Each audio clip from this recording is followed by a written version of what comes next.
మన ప్రభువైన యేసుక్రీస్తు నామములో మీకు అందరికీ మరొకసారి వందనాలు సమర్పిస్తున్నాను. ఇవాళ మనం ఆలోచన చేయబోయేటువంటి అంశం మీకు అందరికీ తెలిసిందే, పార్ట్ 2. ఏది? ధర్మశాస్త్రము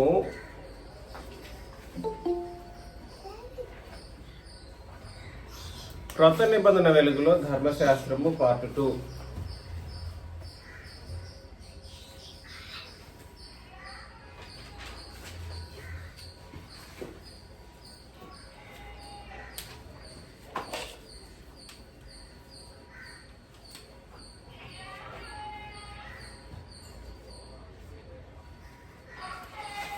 క్రొత్త నిబంధన వెలుగులో ఏమిటండి సబ్జెక్టు?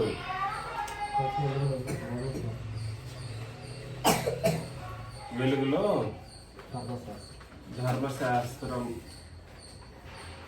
పార్ట్ 2. దయచేసి ఇవాళ ఇది దాదాపు గలతి పత్రికలోని సంగతులే మనం ఆలోచన చేసే అవకాశం ఉంది. ఇవాళ ఒకసారి గలతి పత్రిక 3వ అధ్యాయంలోకి వెళ్ళిపోదాం. గలతి పత్రిక 3:10 నుండి 23 వచనాల వరకు చదువుతాం. గలతి పత్రిక 3వ అధ్యాయం 10 నుండి. ధర్మశాస్త్రము విధించిన క్రియలకు సంబంధులందరూ శాపమునకు లోనై ఉన్నారు. ఒక విషయం గుర్తుపెట్టుకోండి, మన టాపిక్ తగినట్లుగానే సబ్జెక్ట్ ఎప్పుడు కూడా ఉంటుంది, ఏదో అనాలోచనగా ఉండదు. టాపిక్ ఏమిటి? క్రొత్త నిబంధన వెలుగులో ధర్మశాస్త్రం యొక్క వాస్తవికత లేదా ధర్మశాస్త్రము ఎటువంటిదో తెలియజేసిన సందర్భం. అంటే ఏమిటనంటే ధర్మశాస్త్రం అంతా గతించిపోయిన తర్వాత దానివల్ల ఏం జరిగింది, ఏమి జరగకుండా పోయింది, లేదా ఏం జరగలేకపోయింది అని వ్యత్యాసం చూపే కోణంలో ఆఖరికి జరిగిన రిజల్ట్ లేదా ఫలితం ఏమిటో చెప్పే ఆ ఉద్దేశమే తప్ప మరొకటి కాదు. ఏమిటి? ధర్మశాస్త్రంలో దేవుడిచ్చినటువంటి పాత నిబంధన ఆజ్ఞలను పాటించేటువంటి విషయంలో లేదా పాటించడంలో ఫెయిల్ అయిన విషయంలో ఏం జరిగిపోయింది అనే ఒక విషయాన్ని బయట పెడుతున్నాడు పౌలు గారు. రిజల్ట్ చెబుతా ఉన్నాడు. ఇది మనం అర్థం చేసుకోవాలి. రిజల్ట్ చెబుతున్నాడు కాబట్టి మనకు సులభంగా అర్థం అవ్వాల్సిన విషయాలు ఇవి.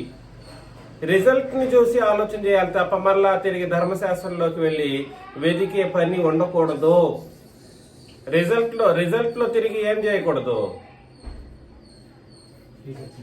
తిరిగి అక్కడికి వెళ్ళి బేరీజ్ వేయటానికి ఉందా? ఎక్కడికి వెళ్ళి బేరీజ్ వేయటానికి? అందుకని ధర్మశాస్త్రము విధించిన క్రియలకు సంబంధులందరూ అంటే అర్థం ఏమిటి?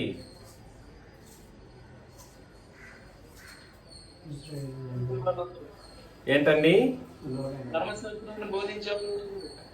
బోధించేవాళ్ళ లోనైన వాళ్ళందరూ, సంబంధులందరూ అంటే ధర్మశాస్త్రం విధించిన క్రియలకు సంబంధులందరూ కూడా సరే శాపమునకు లోనై ఉన్నారు అనేది రిజల్ట్ అన్నమాట.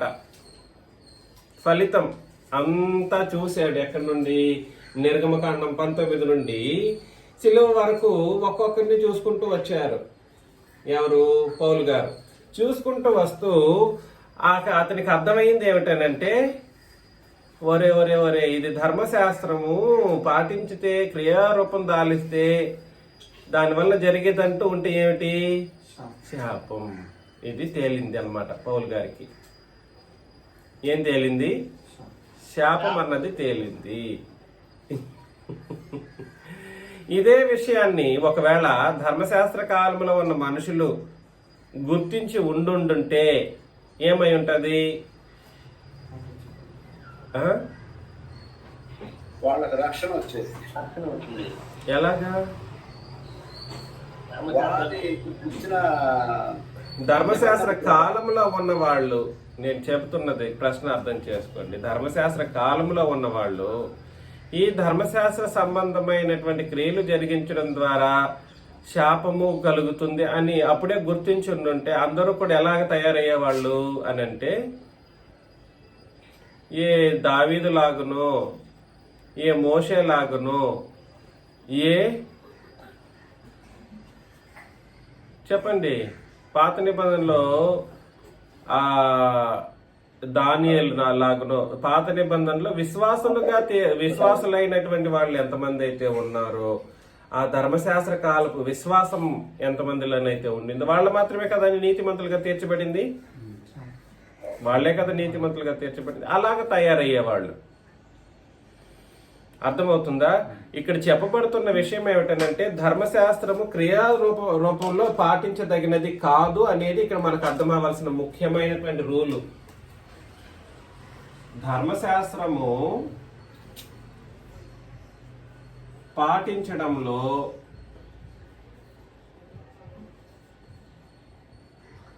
క్రియారూపకంగా కుదరదు.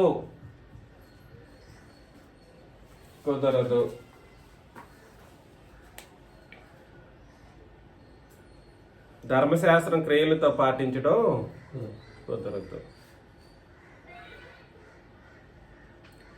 అక్కడ ఎందుకనగా ధర్మశాస్త్ర గ్రంథమందు వ్రాయబడిన విధులన్నీ చేయుటయందు నిలుకడగా ఉండని ప్రతి వాడును శాపగ్రస్తుడు. ఏమంటుంది? దీని కింద కోసం పెట్టారా?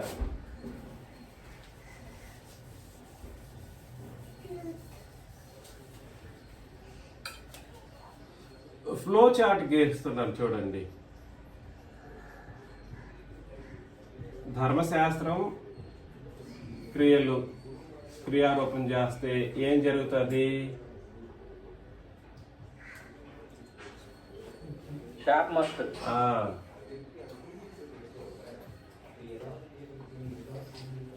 ఏంటండి ఈ వ్యత్యాసమే చూపిస్తూ ఉంటారా సంఘంలో ఉన్న వాళ్ళకి ఎల్లప్పుడు అని అంటే, అవును నేను చూపిస్తాను. ఈ వ్యత్యాసమే చూపిస్తూ ఉంటారా? ఎస్ చూపిస్తారు. కారణం ఏమిటి? మీకే రాకూడదు అన్నది నా ఉద్దేశం. ఎప్పటికీ ఇదే చెప్తా ఉంటారా? అవును ఎప్పటికీ ఇదే చెప్తాను. అవసరమైతే ఎప్పటికీ నేను ఇదే చెప్పట్లేదు. ఒకవేళ నేను చెబుతున్నాను అన్నా కూడా సరే దానికి కారణం ఉంది. ఈ ధర్మశాస్త్రాన్ని క్రియారూపం దాల్చడం ద్వారా ఏం కలుగుతుంది? శాపం కలుగుతుంది. క్రియారూపం దాల్చడం అంటే అర్థం ఏమిటి?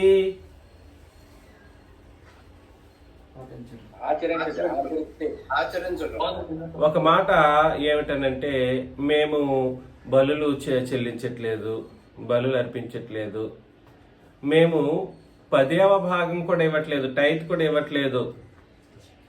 ఇప్పుడు టైత్ ఇచ్చే వాళ్ళందరూ కూడా ఎంత శాపగ్రస్తులో మీరు అర్థం చేసుకోండి. టైత్ ఇచ్చే వాళ్ళు కూడా. అందుకోసమే నేను పదే కానుకలు ఇచ్చేటప్పుడు చెబుతూ ఉంటాను మీకు అందరికీ. ఏమని? మీరు ఎంత నిర్ణయించుకున్నారో నిర్ణయించుకోండి. 10 అని ఎప్పుడు నేను ఎంతవరకు ఉపయోగించనే లేదు. ఒకవేళ అలాంటి ధోరణిలో మీరు కానుక వేసినా అది శాపానికి గురైపోయేటువంటి ప్రమాదం ఉంది. మీరు ఎంత మనసులో నిశ్చయించుకున్నారో దానిని ఎలా వేయాలి? సంతోషంగా ఉల్లాసంగా వేయండి అన్నది మన యొక్క కాన్సెప్ట్, క్రొత్త నిబంధన యొక్క కాన్సెప్ట్. అది ఎంత నిశ్చయించుకున్నా అయ్యో నేను తక్కువ వేస్తున్నానే అనే ఆలోచన వద్దు. దాని వలన సణుగులు బాధపడడం, దేవా నువ్వు తక్కువ ఇచ్చా కాబట్టి నేను నీకు తక్కువ ఇచ్చే పరిస్థితులు ఉంటాయని మనసుని అడ్జస్ట్ చేసుకోవడం కొరకు సహోదరులు కొంతవరకు ఆలోచనలో ఉంటారు. అది ఎక్కువ వేస్తున్న వాళ్ళు అయ్యో ఎక్కువ వేసేస్తున్నామే, మనం ఎంత కష్టపడి చెమటోడ్చి కష్టపడి 2000 వేసేస్తున్నాం, లేదా 5000 వేసేస్తున్నాం, 10,000 వేసేస్తున్నాం అనేటువంటి బాధ అవసరం లేదు. మీరు నిశ్చయించుకున్న దాన్ని ఎలా వేయాలి? సంతోషంగా వేయాలనేది క్రొత్త నిబంధన కాన్సెప్ట్. అయితే పాత నిబంధనలో 10వ భాగం అన్నది వాళ్ళకిచ్చినటువంటి ఆజ్ఞ. దాన్నైనా కూడా సరే క్రియారూపం దాల్చేటువంటి పరిస్థితులలో ఈనాడు ఎవడైనా ఉంటే వాడేమైపోతాడు? అలాగా ఒక 10వ భాగం ఇవ్వడమో లేదనంటే బలులు అర్పించడమో. ఈ మధ్య కాలంలో సంఘాలలో ఏం జరుగుతున్నాయి తెలుసా అండి? ఈ క్రీస్తు సంఘాలలో కూడా సరే ఏం జరుగుతున్నాయి అని అంటే, ఏదైనా పంటలు పండితే ఆ పంటల్లో భాగాన్ని తీసుకొచ్చేసి ఆరాధన సమయంలో పెట్టడం. ఎక్కడ పెట్టడం? ఆరాధన సమయాల్లో పెట్టాల్సిన అవసరం లేదు. పంట పండితే బోధకుడికి ఇవ్వాలి, నేను కాదని అనట్లేదు. మంచి పదార్థంలో బోధకునికి ఇవ్వాలి అని అంటే అది ఆరాధన కార్యక్రమంలో కాదు, బోధకునికి ఇవ్వడం. మీరందరూ ఎవరు ఇవ్వట్లేదో ఏమో ఒకసారి ఆలోచన చేసుకోండి. పంట పండిన వాళ్ళు అది ఎప్పుడు ఆరాధన సమయంలో కాదు.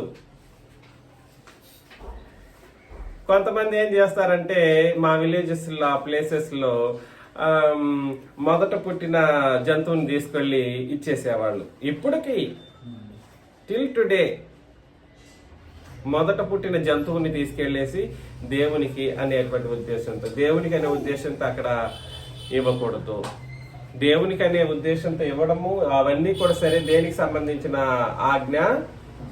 ధర్మశాస్త్ర సంబంధమైనటువంటి ఆజ్ఞ. అందులో విశ్వాసం కనబడుతుంది. దేవునికి ఇచ్చేటువంటి విధానంలో ఏం కనబడుతుంది? విశ్వాసం కనబడుతుంది. అలాంటి విశ్వాసం ఇప్పుడు ఉండడానికి వీలే లేదు. ఏ విశ్వాసం ఉండడానికి? అయ్యో దేవునికి ఇచ్చే దాంట్లో విశ్వాసంతోనే కదా ఇస్తున్నారు. ఆ విశ్వాసం పాత నిబంధన విశ్వాసం. ఏ విశ్వాసము? ఇచ్చే విషయంలో నువ్వు చేస్తున్న క్రియ ఏమై ఉందో ఆ క్రియ పాత నిబంధన విశ్వాసానికి సంబంధించింది. అలాగా ఉండడానికి వీలు లేదు. కాకపోతే నేను మీ ఇంట్లోకి వచ్చినప్పుడు లేదా మీరు నా దగ్గరకు వచ్చినప్పుడు మీరు తీసుకొచ్చేసి దేవుని క్రొత్త నిబంధన ఆజ్ఞను బట్టి ఏం చేయాలి? అయ్యో దేవుడు నాకేమి ఆజ్ఞాపించారు? మీకు ఉపదేశించేటువంటి వానికి ఏది తక్కువ లేకుండా చూసుకోండి అని చెప్పేసి అన్నాడు. ఎంతమంది ఆలోచన చేస్తారు? ఈ ఆజ్ఞను ఆలోచన చేయరు, ఇది ఆలోచన చేయరు. ఇది వాళ్ళకేముందిలే, ఆయన ఐటీ ఎంప్లాయీ, ఆయన ఆ ఎంప్లాయీ అని చెప్పుకొనేసి అడ్జస్ట్ అవుతూ ఉంటారు. సో ఏదేమైనప్పటికీ క్రొత్త నిబంధన ఆజ్ఞను బట్టి కార్యక్రమం చేయడం అనేది మనకు ఇవ్వబడినటువంటి ఆజ్ఞ. తర్వాత క్రియారూపం దాల్చడం అనే విషయంలో మరొకటి ఏమిటనంటే, ఆఖరికి ఇశ్రాయేలీలకు ఇవ్వబడినటువంటి విశ్వాసమును బట్టి కూడా సరే నేడున్న వాళ్ళు ఏం చేయకూడదు? ఇశ్రాయేలీలకు ఉన్నటువంటి విశ్వాసమును బట్టి కూడా మనం ఏం చేయకూడదు? క్రియారూపం ధర్మశాస్త్రాన్ని బట్టి దాల్చకూడదు. దేన్ని బట్టి కూడా?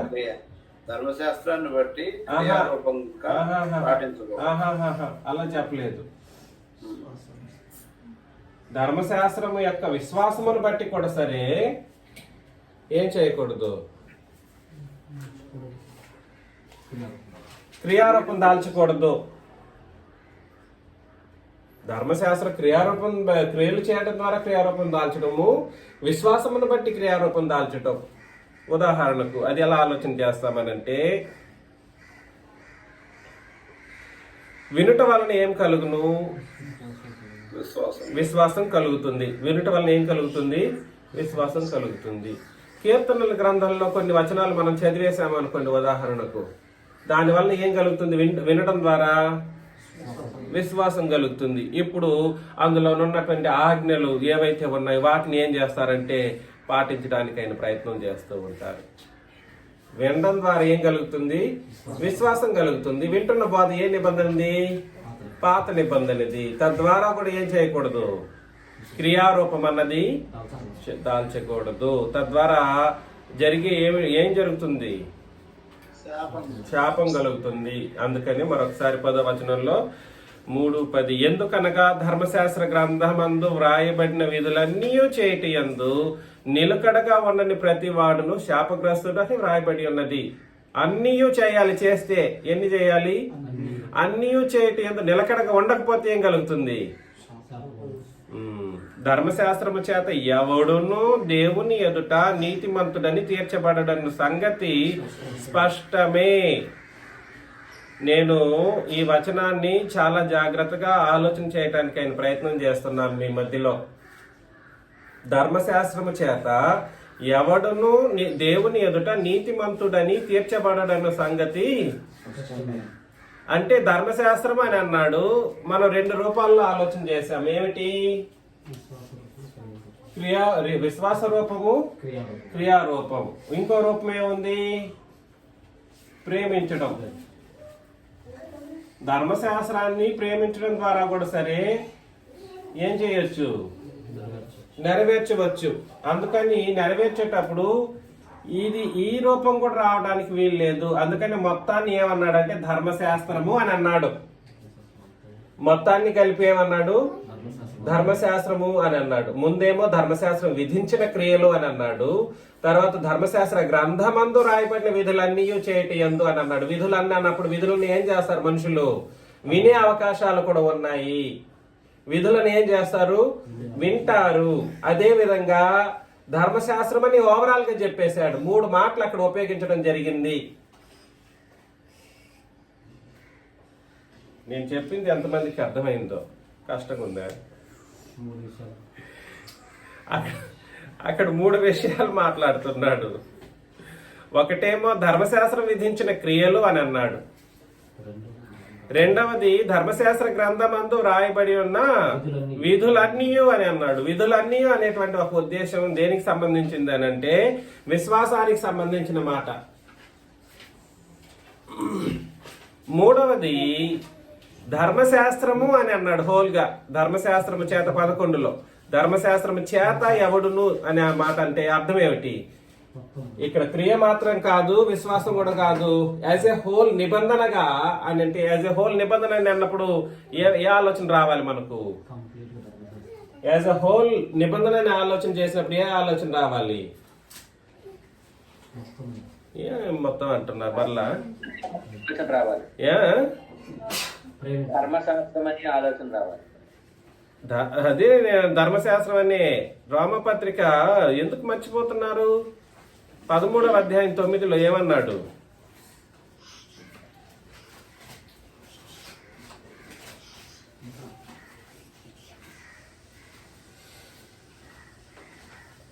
ఎలాగనగా వ్యభిచరింపవద్దు, నరహత్య చేయవద్దు, దొంగిలివద్దు, ఆశింపవద్దు అనునవియు మరి ఏ ఆజ్ఞను ఉన్నాయలా అది నిన్ను వల్ల నీ పొరుగు అని ప్రేమించు వాళ్ళని వాక్యములో సంక్షేమంగా ఇమిడి ఉన్నది. ఏ ఆజ్ఞ కూడా సరే ఉన్న ఎడలా దేంట్లో దాగి ఉందంట?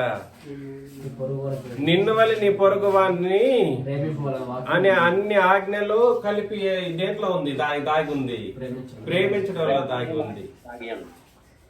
ఆజ్ఞల గురించి ఆలోచన చేసేటప్పుడేమో ఏం ఆలోచన చేయాలి? విశ్వాసం. ఎందుకంటే ఆజ్ఞలు అందరిని మనుషులు ఏం చేస్తారంటే విశ్వసించుతారు. ఆజ్ఞలు ఏం చేస్తారు? విశ్వసించుతారు. కానీ ఇశ్రాయేలీయులు ఈ 2 పద్ధతుల్ని గాల్లో కలిపేసి క్రియారూపం దాల్చడానికి ఆయన ప్రయత్నం చేశారు. నేను ఇందులో వ్యత్యాసం చూపిస్తాను, చూడండి. ఇశ్రాయేలీయులు క్రియలను మాత్రం ఎవరు చేశారని అంటే ఇశ్రాయేలీయులు చేశారు. ఏంటో ఒకటి కూడా రాయట్లేదు, ఇవన్నీ తీసి పడేసి.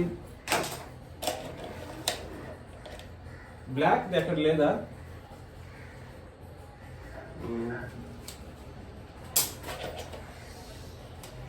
Throw them of.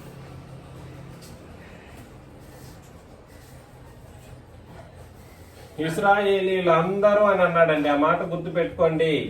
ఇశ్రాయేలీలు అందరూ. ఇక్కడ క్రియ చేశారు. వీళ్ళు ఇప్పుడున్న వాళ్ళు ఏం చేస్తున్నారు? ఆ ధర్మశాస్త్రపు ఆజ్ఞ లేకుండా బోధ ఉందా ఇప్పుడు?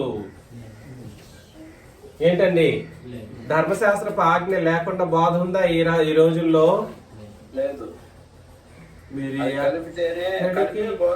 మీరు ఎక్కడికి వెళ్ళినా ఇది లేకుండా, ధర్మశాస్త్రం లేకుండా బోధ చెయ్యరు. ఏ బోధకుడు ఒక మన సహోదరులు మనము తప్పించి ఈ భూప్రపంచం అంతట్లో కూడా మన సంఘాన్ని తప్పించి లేదా మన సహోదరులు కలిసేటువంటి వాళ్ళ దగ్గర తప్పించి క్రీస్తు సంఘాలన్నీ కూడా గాల్లో కొట్టుకుపోయాయి. క్రీస్తు సంఘాలని చెప్పుకొని అబద్ధాన్ని బోధించే రెండు నిబంధనల ఏమంటారు దాన్ని? రెండు పడవల్లో ఒక కాలు పెట్టిన స్త్రీ సంఘాలని చెప్పుంటాయి చూడండి. అవన్నీ కూడా ఎక్కడికి వెళ్తున్నాయి? రెండు పడవలు, ఒక పడవేమో పాత నిబంధన, మరొక పడవేమో రెండు కాళ్ళ మీద పడవ పెడితే ఏమైపోతారు? ఎక్కడ పడతారో తెలియదు, ఎట్లా పోతారో తెలియదు, కొట్టుకుపోతారు, ఉండరు, అటు వెళ్ళరు ఇటు వెళ్ళరు. ఆ విషయం గురించి మాట్లాడుతూ వీళ్ళందరూ కూడా సరే పాపులుగా ఎంచబడటం ద్వారా ఏం జరుగుతుంది? వీళ్ళిద్దరూ కూడా తిరిగి మరలా ఎక్కడికి వెళ్ళిపోతున్నారు? ఎక్కడికి వెళ్తున్నారు? శాపంలోకి వెళ్ళిపోతూ ఉన్నారు, శాపభరితులైపోతూ ఉన్నారు అన్నమాట. ఎక్కడికి వెళ్తున్నారు? శాపం వైపుకి.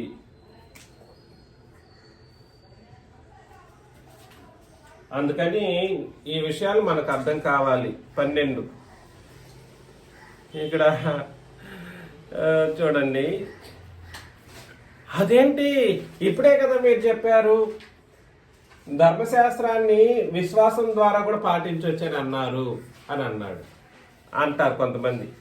మీరు ఎవరైనా మన యూట్యూబ్ ఛానల్లో ఈ సబ్జెక్ట్ యొక్క పార్ట్ 1లోనో దేంట్లోనో ఒక అతను పోస్ట్ పెట్టాడు, చూసారో లేదో? ఏమని ఈ వచనం చూపెట్టాడు 12, ధర్మశాస్త్రము విశ్వాస సంబంధమైనది కాదు, కానీ దాని విధులను ఆచరించేవాడు వాటి వలననే జీవించును అని అన్నాడు అన్నమాట.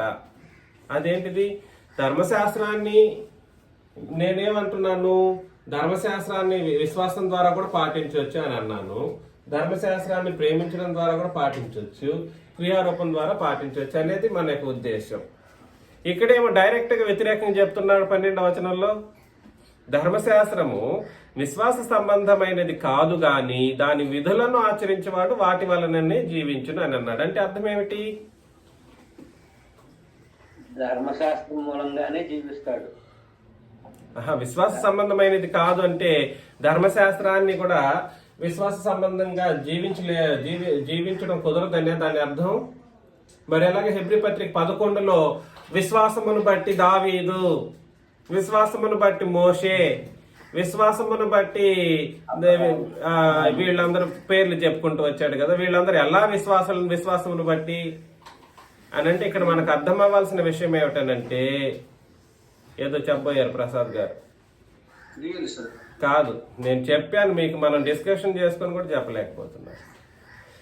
ధర్మశాస్త్రము విశ్వాస సంబంధమైనది కాదు అని ఎందుకు చెప్పాడనంటే, ఏ విశ్వాసం గురించి మాట్లాడుతున్నాడంటే క్రొత్త నిబంధన విశ్వాసం గురించి మాట్లాడుతున్నాడు.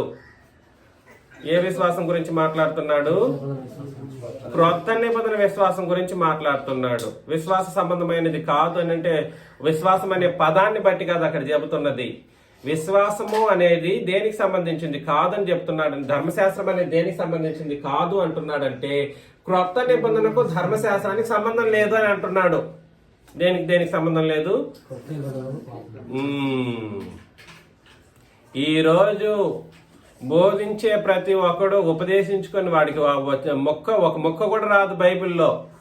వాళ్ళందరూ కూడా ఏం చెప్తుంటారంటే, ఏం చెప్తారు? ధర్మశాస్త్రము లేకపోతే క్రొత్త నిబంధనలు లేదు. ఎంత పెద్ద రాంగ్ స్టేట్మెంట్. ధర్మశాస్త్రం లేకపోతేనంట క్రొత్త నిబంధన లేదంటారు. వాస్తవానికి క్రొత్త నిబంధనను బట్టి ధర్మశాస్త్రం అనేది రాయబడింది. దేన్ని బట్టి? రివర్స్ లో చెప్పాల్సిన దాన్ని నాకు వ్యతిరేకంగా మాట్లాడడం కోసం వ్యతిరేకంగా మాట్లాడుతున్నారు. ఎవరి కొరకు ధర్మశాస్త్రం? ఎవరి కొరకు ఇశ్రాయేలీయులు? సంఘం కొరకు ఇశ్రాయేలీయులు, సంఘం కొరకు ధర్మశాస్త్రం. సంఘం కొరకు అంటే అర్థం ఏమిటంటే సంఘాన్ని బట్టి వాళ్ళు ఉనికిలో వచ్చారు. సంఘాన్ని బట్టి ధర్మశాస్త్రం అనేది ఒకప్పుడు ఉనికిలో ఉండింది. సంఘాన్ని బట్టి అబ్రహాం లాంటి ఒక మహనీయుడు ఎన్నుకొనబడ్డాడు. సంఘమును బట్టి అటు ఇటు పోవాలి రివర్స్ కి. ఎందుకనంటే ఇది నిజము, అది ఛాయ. నిజాన్ని చూడండిరా బాబుల్లారా అని అంటే నిజాన్ని కాకుండా ఛాయని చూపెట్టి, నా బొమ్మను చూపెట్టి, నా వెనకాలన్న నా ఛాయని నీడను చూపెట్టి ఇది చిన్నరాజు అని అన్నట్టుకుంది నన్ను ఎదురుగా పెట్టుకునేసి. నన్ను ఎదురుగా పెట్టుకొనేసి నా నీడను చూపెట్టి చినరాజా గారు ఆయనే అని అన్నట్టుగా ఉంది. అంటే వాళ్ళకి ఏం పని చేయలేదని అర్థం, బుర్ర పని చేయట్లేదు అని అర్థం అన్నమాట. కాబట్టి నేనేం చెప్పడానికి ప్రయత్నం చేస్తున్నానంటే, ధర్మశాస్త్రము విశ్వాస సంబంధమైనది కాదు అంటే అర్థం ఏమిటనంటే, ధర్మశాస్త్రం క్రొత్త నిబంధన విశ్వాస సంబంధమైనది. ఎందుకు అని అంటే నెక్స్ట్ వచనాలు మనం చదివినప్పుడు రీజనింగ్ ఇస్తాడన్నమాట. రీజన్స్ ఎందుకు ఆ మాట చెబుతున్నాడు. కాబట్టి 13లో ఆత్మను గూర్చిన వాగ్దానము విశ్వాసం వలన మనకు లభించినట్లు అబ్రహాము పొందిన ఆశీర్వచనం యేసుక్రీస్తు ద్వారా అన్యజనులకు కలుగుటకై. బ్యాక్ కి పోవాలి, ఇప్పుడు అక్కడి నుండి ఇక్కడికి రావాలి. కాన్సెప్ట్ అంతా కూడా సరే ఎవరి మీద ఉందని అంటే, ఎవరి మీద ఉంది? సంఘం మీద ఆధారపడి ఉంది ప్రతి ఒక్కటి. నేను అందుకోసమే నేను అంతకు ముందు కూడా సరే, మీరు అసలు గుర్తుండట్లేదు ఏమో నాకు తెలీదు, గత సబ్జెక్ట్స్లో కూడా సరే ఆదికాండం 1:26 వివరించేటప్పుడు కూడా సరే ప్రతి ఒక్కటి సృష్టి ఆరంభం అనే ఒక విషయంలో సంఘమును కూర్చున్నటువంటి ప్రవచనం కూడా ఉంది అనేటువంటి విషయాన్ని ప్రస్తావన చేశాను. మొత్తం కూడా సరే ఇటు నుంచి పోవాలి, అటువైపుకి ఎటు నుంచి పోవాలి? సంఘం అనేది కేంద్రంగా పెట్టి సంఘమునకు ఆజ్ఞగా క్రొత్త నిబంధనలు, సంఘాన్ని ఏర్పాటు చేయటానికి దేవుడు చేసినటువంటి క్రియలు ఏమేమైతే ఉన్నాయో, ఎవరెవరిని లాక్కున్నాడో, ఎవరెవరిని వదిలిపెట్టేశాడో, ఎవరెవరిని శపించాడో, ఎవరెవరిని ఆశీర్వదించాడో అవన్నీ కూడా సరే ధర్మశాస్త్ర గ్రంథంలో చూసుకోవచ్చు అని మనల్ని బట్టి ఆ సంగతులను రాశాడే తప్ప వాళ్ళు ఇట్లా ఉన్నారు వాళ్ళని మీరు ఫాలో అవ్వండి అనే ఉద్దేశం కాదు, లేదా దాన్ని పాటించమనే ఉద్దేశము ఏనాడు కాదు. ఆత్మను గూర్చిన వాగ్దానము ఇజ్ ఈక్వల్ టు ఏమిటి?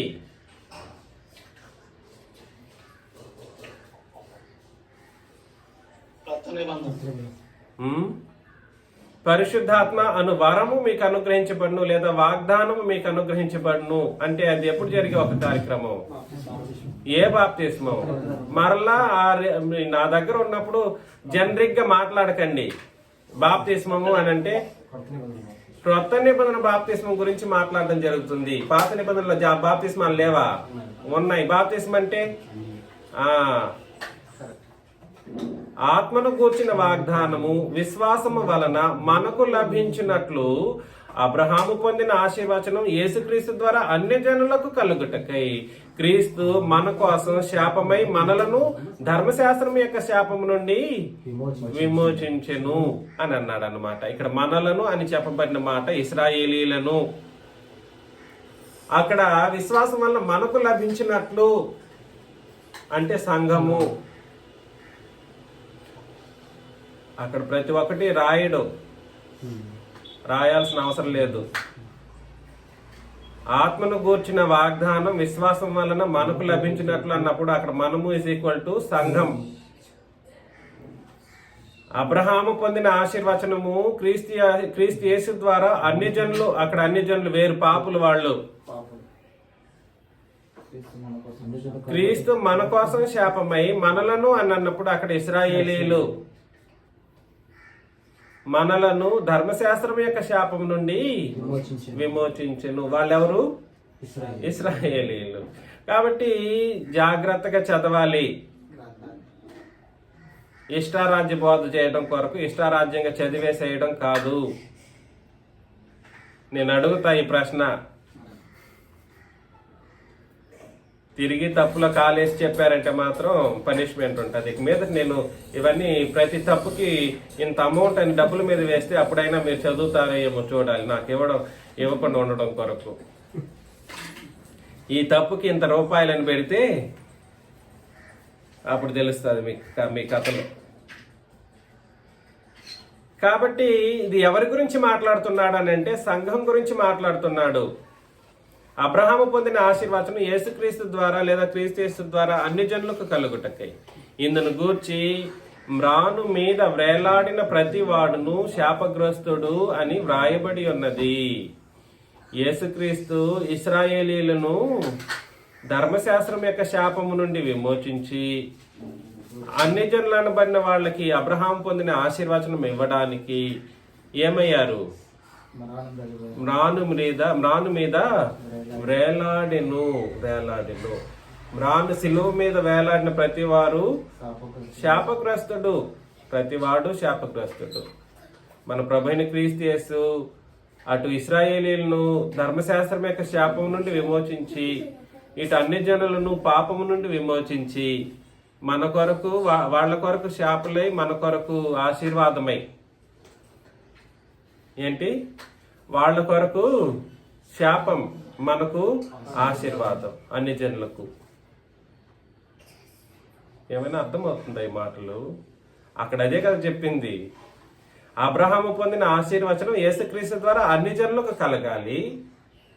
క్రీస్తు మన కోసం శాపమై మనలను అంటే ఇశ్రాయేలీలను ధర్మశాస్త్రం యొక్క శాపం నుండి విమోచించును. అద్భుతమైనటువంటి ఒక సంగతి. వాళ్ళనేమో ధర్మశాస్త్రాన్ని యొక్క శాపం నుండి విమోచన, మనకేమో అబ్రహాము పొందిన ఆశీర్వాదం అనుగ్రహించే ఒక కార్యక్రమం. అద్భుతమైనటువంటిది. అందుకొరకు ఆయన ఏం చేశారు? మ్రాను మీద వేలాడిను. సిలువలో 2 కార్యక్రమాలు. ఇశ్రాయేలీలు ధర్మశాస్త్ర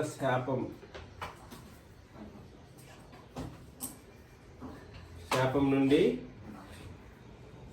విమోచన, మనము అబ్రహాము పొందిన ఆశీర్వాదం.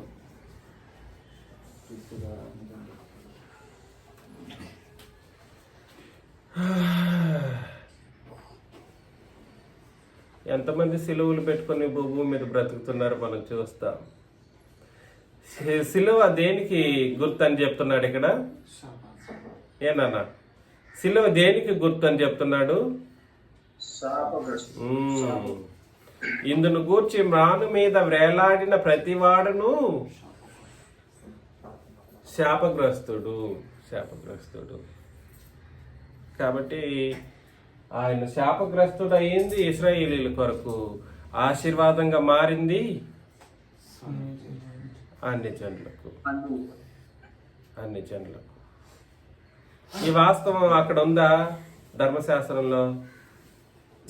అసలు ఆ చూకైనా కనపడగలదా? ఆ చూకి కనపడదు. మ్యాచ్ చేయొచ్చు కావాలంటే, వచనాలు ఏదైనా చూపెట్టి ఆ ప్రవచనాలను, అది కూడా దీనికి సంబంధించిన ప్రవచనాలు అయి ఉంటాయి, వాటిని తీసుకొచ్చి మ్యాచ్ చేయొచ్చు. అది ప్రవచనంగా ఇప్పుడు చెప్తావు, అప్పుడు చెప్పే పరిస్థితులు లేవు. మ్యాచింగ్ అంటే ఏదన్నా చేయొచ్చు. లేదనంటే అతి తెలివి బోధలు చేసేటువంటి వాళ్ళు ఎలాగైనా కూడా ముడిపెట్టవచ్చు. మనుషులకు అతి తెలివి లేదంటారా? చాలా బాగుంది. అందుకోసం 15లో సహోదరులారా మనుష్య రీతిగా మాట్లాడుచున్నాను. మనుష్యుడు చేసిన ఒడంబడికి అయినను స్థిరపడిన తర్వాత ఎవడును దానిని కొట్టివేయడు, దానితో మరి ఏమీ కలుపడు. స్థిరపడిన తర్వాత దాన్ని ఏం చేయకూడదు? కొట్టివేయడు, అదే విధంగా కలుపడు. అబ్రహామునకును అతని సంతానమునకును వాగ్దానములు చేయబడిను. ఆయన అనేకులను గూర్చి అన్నట్టు నీ సంతానములకు అని చెప్పక ఒకని గూర్చి అన్నట్టే నీ సంతానమునకును అనెను. ఆ సంతానం ఎవరు? యేసుక్రీస్తు. అబ్రహాం అనే ఒక క్యారెక్టర్ ఇంట్రడ్యూస్ చేయబడమే ఎవరి కొరకు? నేను 100 సార్లు చెప్పాను ఆ మాటను మీకు. అబ్రహాం అనే ఒక క్యారెక్టర్ వచ్చాడు ఎందుకొరకు?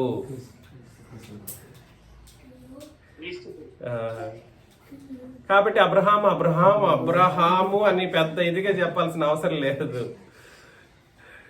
అంత అవసరమే లేదు. ఇక్కడ ఆయన క్యారెక్టర్, అటువంటి ఒక వ్యక్తి ఉన్నాడు అనే ఒక విషయం అనేది అబ్రహామును పొగడం కోసం కాదు. అయ్యో విశ్వాసులకు తండ్రి, కరెక్టే కాదని ఎవరు చెప్పాడు? కాకపోతే అతను విశ్వాసులకు తండ్రి అని పిలువబడ్డానికి కారణం ఎవరున్నారు? యేసుక్రీస్తు, ప్రభువైన క్రీస్తు. నేను చెప్పినదేమనగా 430 సంవత్సరములైన తర్వాత వచ్చిన ధర్మశాస్త్రము వాగ్దానమును నిరర్ధకము చేయనంతగా పూర్వమందు దేవుని చేత స్థిరపరచబడిన నిబంధనను కొట్టివేయదు. ఏమో అది నేను వివరించాలా? ఇప్పుడు వివరించను. గలతీ పత్రికను వివరించేటప్పుడు వివరిస్తాను. నేను ఎక్కువ దాని గురించి మాట్లాడను. ఆ స్వాస్థ్యము ధర్మశాస్త్ర మూలముగా కలిగిన ఎడల ఇక వాగ్దాన మూలముగా కలిగినది కాదు. ఏ స్వాస్థ్యము?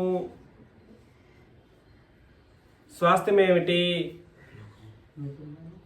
ఇక్కడ చెప్పబడిన స్వాస్థ్యము ఒక మాట చెప్తున్నాడు చూడండి మరొకసారి. 13వ వచనంలో ఆత్మను గూర్చిన వాగ్దానం విశ్వాసము వలన మనకు లభించినట్లు అని అన్నాడు. అది స్వాస్థ్యం. పరిశుద్ధపరచబడ్డం అనేది మనకు ఇవ్వబడినటువంటి స్వాస్థ్యం, ఆస్తి. ఈరోజు ఎన్నో పాపాలు చేసి ఎన్నో ఘోరాలు చేసి నరకప్రాయులైనటువంటి పరిస్థితుల్లో ఉన్న వారికి పరిశుద్ధతను అనుగ్రహించడం అన్నది, పరిశుద్ధతను పొందుకోవడం అన్నది ఆస్తి. నాకేం డబ్బులు లేవండి అని బాబుకు మరి బాధపడాల్సిన అవసరం లేదు. నీకు ఆస్తి ఉంది. నీతో సమానంగా నీ భార్య అయినటువంటి సిస్టర్ గారు కూడా సరే ఆస్తిని కలిగి ఉన్నారు. అది ఎటువంటి ఆస్తి అని అంటే ఆత్మ సంబంధమైనటువంటి ఆస్తి. అది బాప్తిస్మంలో మీరు పొందుకున్న పరిశుద్ధాత్మ అనే వరం. అది ఆస్తి, అది వాగ్దానం. అంటే మీరు పరిశుద్ధపరచబడడం ద్వారా మీరు పొందుకున్నారు. క్రొత్త నిబంధన బాప్తిస్మం పొందుకున్న వాళ్ళలో మాత్రమే ఆ ఆస్తి ఉంటది. చూస్తాడనమాట. వీళ్ళు ఉందా ఆస్తి? ధనికులైతేనే రావాలి. ఎక్కడికి? పరలోకంలోకి. అందుకోసమే యేసుప్రభు మన పేదవాళ్ళమైనప్పటికీ దరిద్రులమైనప్పటికీ ఆయన దరిద్రుడై మనల్ని ఏం చేశాడంట? ధనవంతులుగా చేసిన అనే మాట ఉద్దేశం ఏమిటనంటే డబ్బులు కూర్చిపెట్టి ఆయన పేదవాడైపోయి కష్టపడి నీకు డబ్బులు ఇవ్వడం కొరకు కాదు. ఆయన దరిద్రుడయ్యను అనే మాట సిలువకు సంబంధించిన మాట. ఆయన దరిద్రుడైన అన్నటువంటి మాట సిలువకు సంబంధించింది. తద్వారా ఏం జరిగిందనంటే నువ్వు ఒక ఆస్తిని పొందుకుంటావు. ఏమిటి ఆస్తి అనంటే ఆత్మను గూర్చిన వాగ్దానం, లేదా ఆత్మను గూర్చిన వరం, లేదా పరిశుద్ధాత్మ అనేటువంటి ఒక వరాన్ని మనం పొందుకున్నప్పుడు నువ్వు ఆస్తిపరుడువు. అర్థమవుతుందా? ఏదో నోటికొచ్చింది మాట్లాడిన సంగతులు కావివి.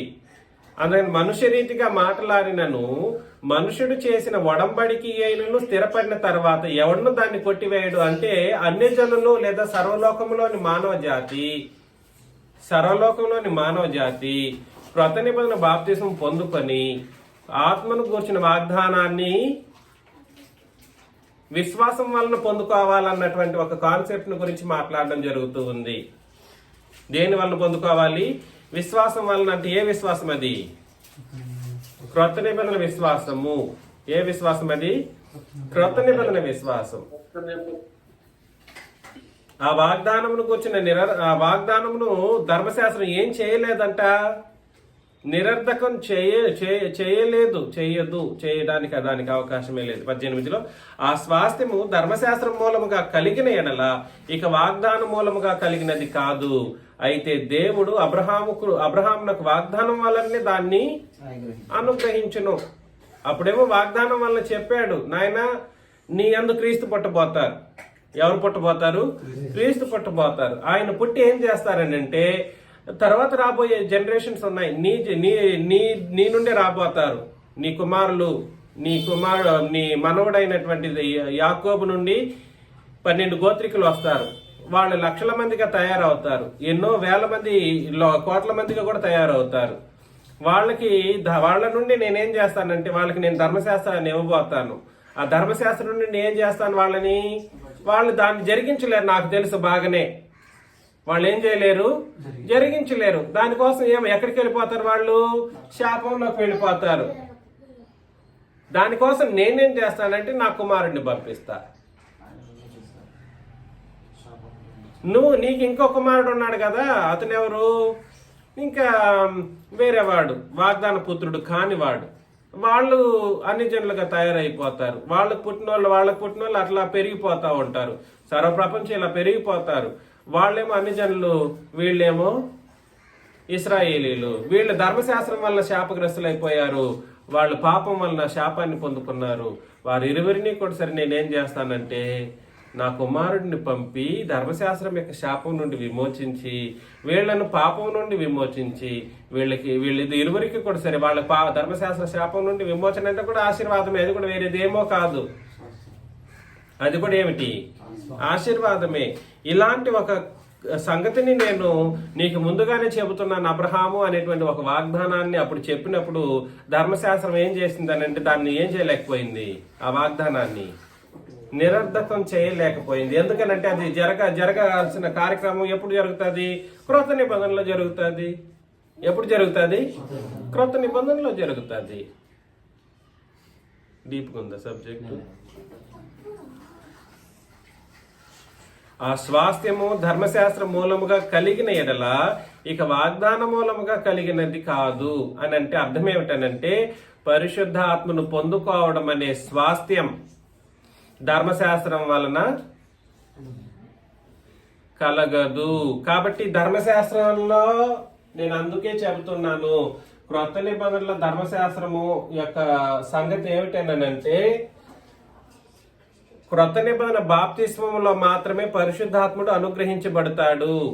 ధర్మశాస్త్ర కాలంలో ఎన్ని పవిత్ర కార్యక్రమాలు, పవిత్ర స్నానాలు, ఎన్నో పాప పరిహారార్థ బలులు, ఎన్నో నైవేద్యాలు ఎన్ని సమర్పించిన పరిశుద్ధాత్ముడు అనుగ్రహించబడలేదు. రాసుకోండి ఆ పాయింట్. ఎన్ని కార్యక్రమాలు జరిగించినా కూడా సరే ధర్మశాస్త్రములో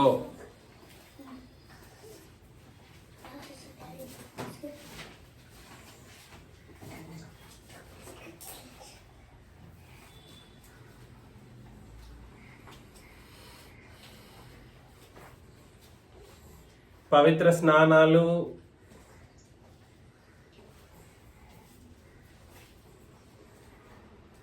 పాప పరిహారార్థ బలులు, పూర్ణాంగ హోమములు, పూర్ణ హోమములు, దహన బలులు,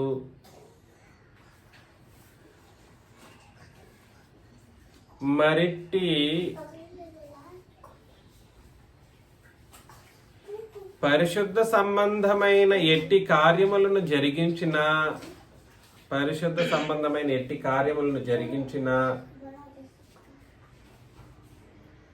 పరిశుద్ధాత్ముడు అనుగ్రహించబడలేదు. పరిశుద్ధాత్ముడు అనే స్వాస్థ్యం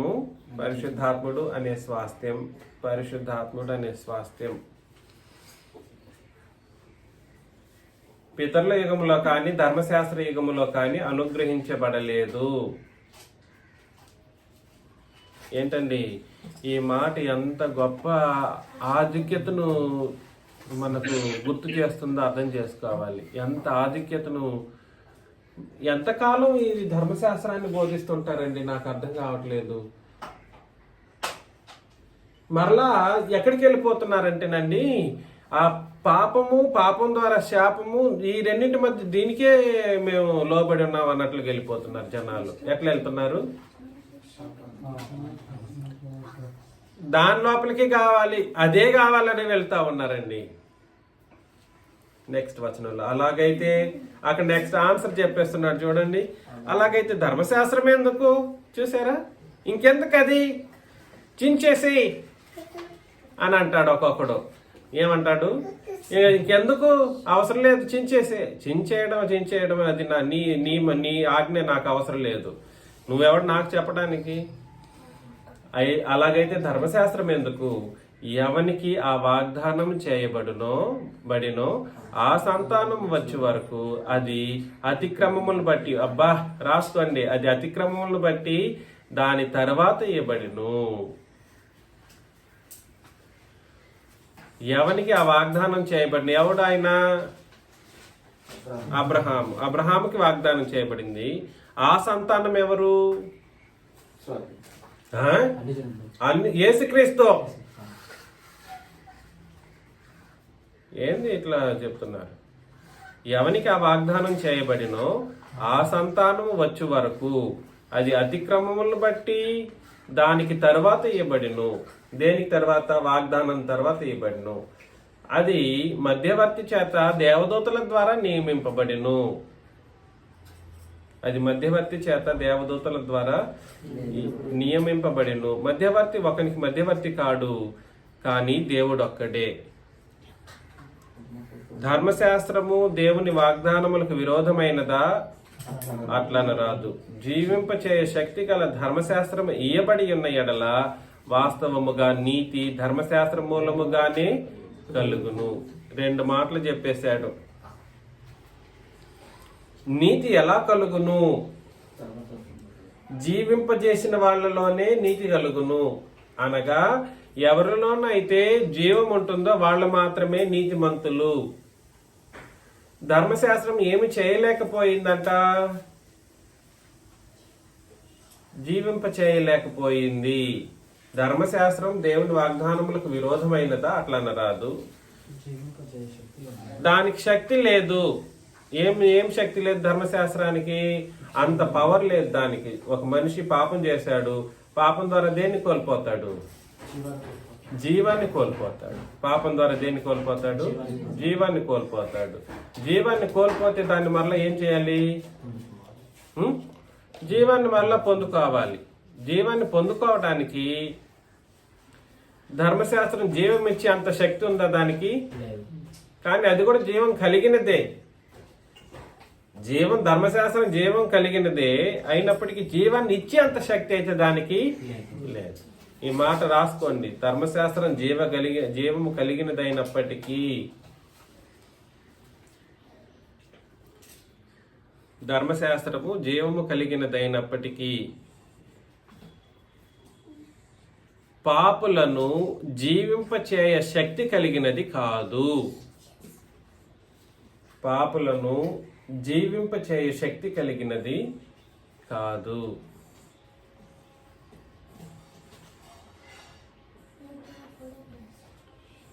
ఒకవేళ జీవింపచేయ శక్తి కలిగినదై ఉండుంటే ధర్మశాస్త్రం ప్రకారం మనుషులందరూ ఏమైపోయి ఉండాలి? నీతి కలిగిన వాళ్ళుగా, నీతిమంతులుగా తీర్చబడి ఉండవలసిన పరిస్థితులు ఉంది. ఒకటేమో ఒక మనిషి నీతిమంతునిగా తీర్చలేనిది, క్రొత్త నిబంధన ఏమో నీతిమంతునిగా తీర్చగలిగింది. అది జీవం కలిగినదైనప్పటికీ జీవింప చేయలేదు. ఇది జీవమునిచ్చు ఆత్మ నియమాలు.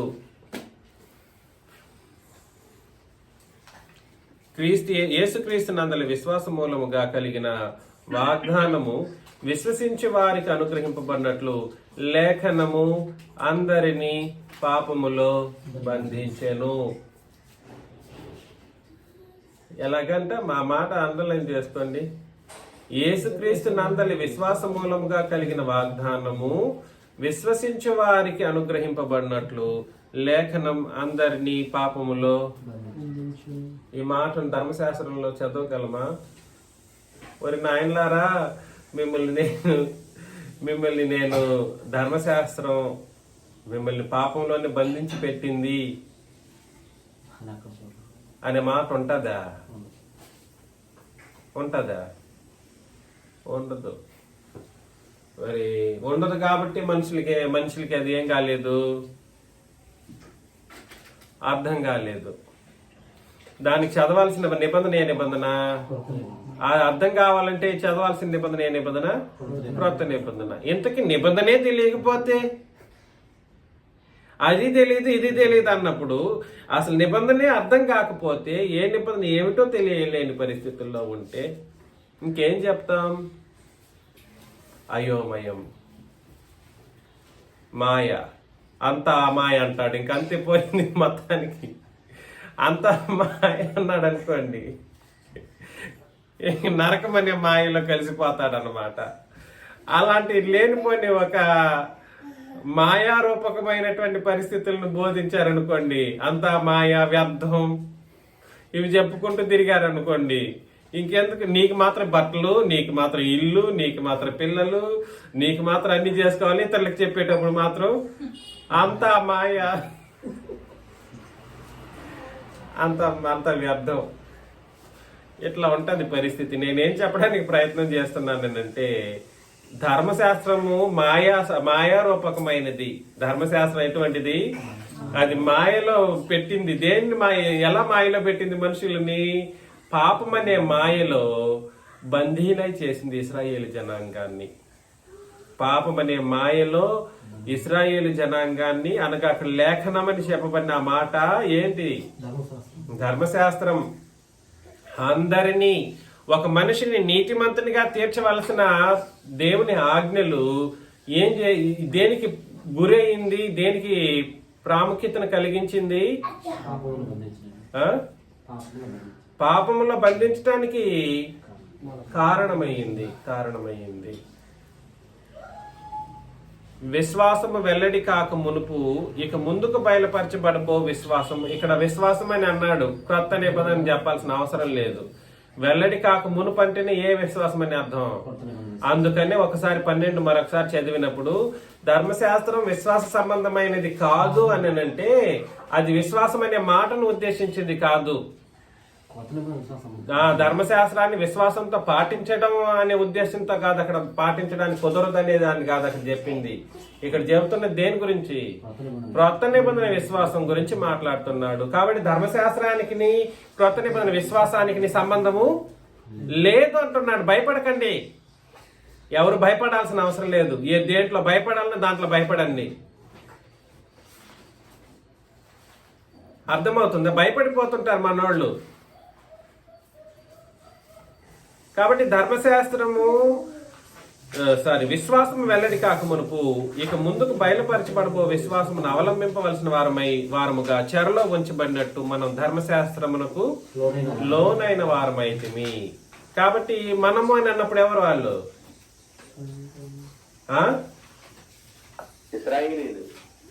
ఏంటండి ఇంత సులభంగా భాస్కర్ గారు చెబుతుంటే పెద్ద పెద్ద ఉపదేశకులు అని చెప్పి వేల మందిని నడిపించే రత్నకిషోర్ అండ్ అబద్ధ బ్యాచ్లు అందరూ ఏం చేశారు? ఆ రోజు మనల్ని ధర్మశాస్త్రం ఏం చేసిందంట? బాలశిక్షకుడిగా మనకుంది.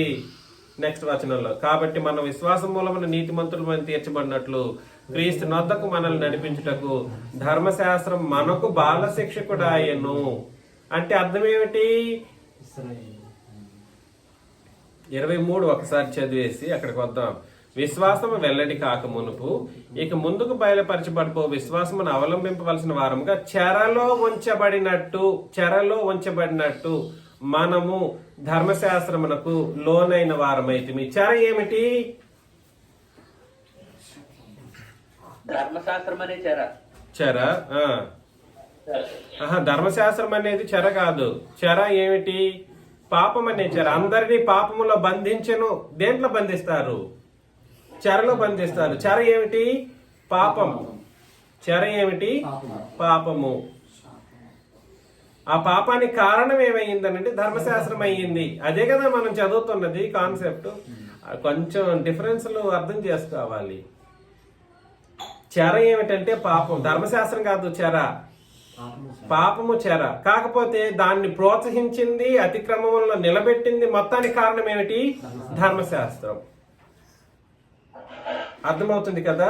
సో ఇక్కడ ఏం చెప్తున్నాడనంటే చెరలో ఉంచబడినట్టు మనం ధర్మశాస్త్రమునకు లోనైన వారమైతే, వీళ్ళు ఎంతకాలం అయితే ధర్మశాస్త్రానికి లోనై బ్రతికారు ఇశ్రాయేలీలు, వాళ్ళందరూ పాపం అనే చెర కిందనే ఉన్నారని దాని అర్థం. దేని కింద ఉన్నారు? పాపం అనే చెర క్రింద ఉన్నారు. కాబట్టి మనము విశ్వాసం మూలమున నీతిమంతులమని తీర్చబడినట్లు క్రీస్తు నొద్దకు మనలను నడిపించుటకు ధర్మశాస్త్రం మనకు. కాబట్టి ధర్మశాస్త్రం మనకు బాలశిక్షకుడు. ఇప్పుడు బాలశిక్షకుడా? మరలా ధర్మశాస్త్రమైనా ఇవ్వబడింది దేని కొరకంట? ఆ ఇశ్రాయేలీయులను క్రీస్తు నొద్దకు నడిపించడం కొరకు. అర్థమవుతుంది కదండి? నెక్స్ట్ వచనంలో అయితే విశ్వాసం వెల్లడి ఆయును కనుక ఇక బాలశిక్షకుని క్రింద ఉన్న ఈ ఒక్క వచనాన్ని చదవడే ఎవడు?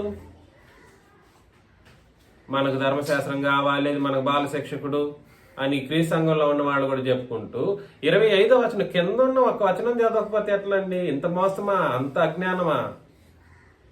అయితే విశ్వాసం వెల్లడి ఆయును గనుక ఇక బాలశిక్షకుని క్రింద ఉండము అని అంటే ఎట్లా ఉండము, ఎన్ని విధానాల్లో ఉండము? క్రియారూపం దాల్చే దాంట్లోనూ ఉండము, విశ్వాసం దాల్చే విషయంలోనూ ఉండము, ప్రేమించే విషయంలోనూ ఉండము. ఈ 3 పద్ధతులను అప్లై చేసుకోవాలి. ఉండము అని అంటే అర్థం ఏమిటనంటే ఈ 3 ప్రకారం ధర్మశాస్త్రం క్రింద ఎట్టి పరిస్థితుల్లోనూ మనం ఉండం. అర్థమవుతుంది నేను చెప్పేది. యేసుక్రీస్తునందు మీరందరూ విశ్వాసం వలన దేవుని కుమారులై ఉన్నారు. క్రీస్తులోనికి బాప్తిసం పొందిన మీరందరూ క్రీస్తును ధరించుకొని ఉన్నారు. ఇందులో యూదుడని గ్రీసు దేశస్థుడని లేదు, దాసుడని స్వతంత్రుడని లేదు, పురుషుడని స్త్రీ అని లేదు. యేసుక్రీస్తునందు మీరందరూ ఏకముగా ఉన్నారు అని అన్నాడు. డినామినేషన్ వాళ్ళని చూశారనుకోండి, స్త్రీ పురుష భేదం లేదు ఈ వచనాన్ని చూపెట్టేసి అక్కడ దేని కొరకు చెప్తున్నాడు?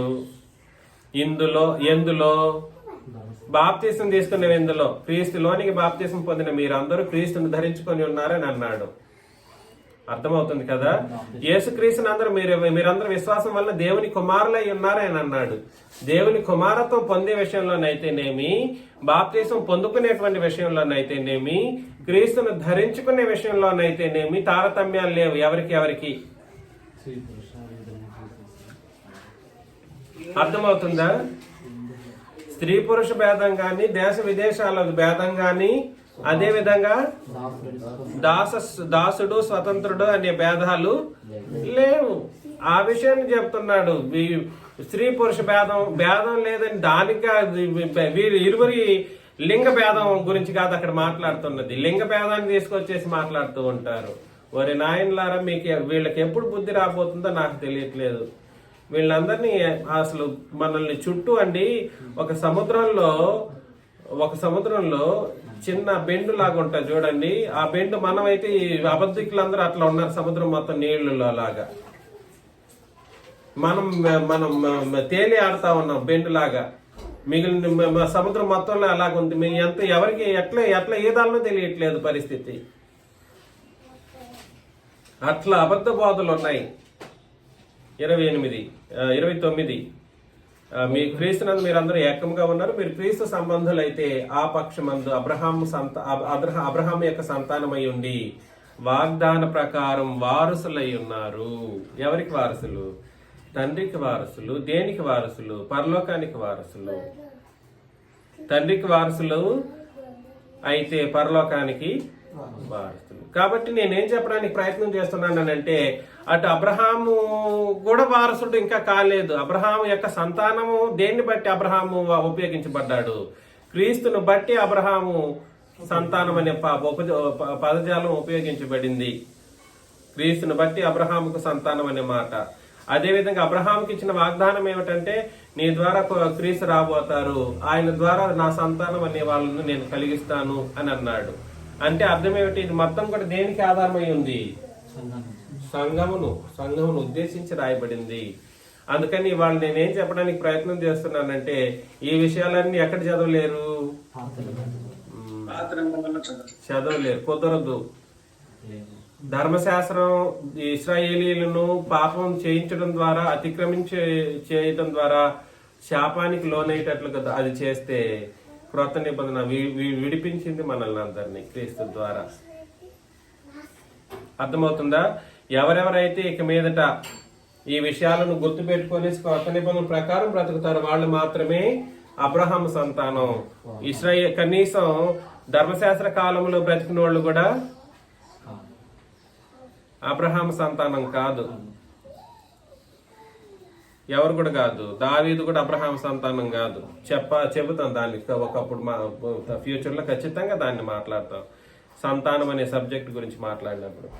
కాబట్టి నేనేం చెప్పడానికి ప్రయత్నం చేస్తున్నానంటే సంఘములో ఉన్న వాళ్ళు ఎవరు సంతానం అవుతారు? అబ్రహాం సంతానం అవుతారు. అబ్రహాం సంతానానికి దేవుడిచ్చిన వాగ్దానం ఏమిటి? పరిశుద్ధాత్మను అనుగ్రహిస్తాననేటువంటి ఒక వాగ్దానం. వాళ్ళకి ఇచ్చిన వాగ్దానం ఏమిటి? క్రీస్తునందు పాపం నుండి శాపం నుండి విమోచన. వాళ్ళకిచ్చిన అబ్రహాంకి ఇచ్చిన వాగ్దానం ఏమిటి? నీ సంతానం నా సంతానం అవుతారు అబ్రహాము. వీళ్ళు ఎక్కడికి వెళ్తారు? నాకు వారసులై ఉంటారు, పరలోకానికి వారసులు అవుతారు అనేటువంటి ఒక అద్భుతమైనటువంటి సంగతిని తెలియజేసి పెట్టాడు తండ్రిని దేవుడు. అది ఈ విషయాలన్నీ ఎక్కడ కూడా చదవలేరు. అబ్రహాము జీవిత చరిత్రను చదివినా, అబ్రహాం జీవిత చరిత్రను మీరు తల కింద పెట్టి కాళ్ళు పైకి లేపినా చదవలేరు. ఎందుకనంటే ఈ సంగతి ఎప్పుడు జరగాలనో అప్పుడు జరిగింది. ఎప్పుడు జరగాలనో జరిగిన తర్వాత ఇప్పటికి 2020 సంవత్సరాలు అయినప్పటికీ గుర్తించలేని దౌర్భాగ్యపు స్థితిలో నరజాతి దిగజారింది. కనీసం మనకైనా అది అర్థమయ్యింది. మనమైనా పరలోకానికి సిద్ధమవ్వాలని, మన యొక్క లోపాలన్నీ మనం సరిదిద్దుకోవాలని హెచ్చరిస్తూ మిమ్మల్ని అందరినీ హెచ్చరిస్తూ ముగిస్తున్నాను. క్రీస్తు నామములో మీకు అందరికీ వందనాలు.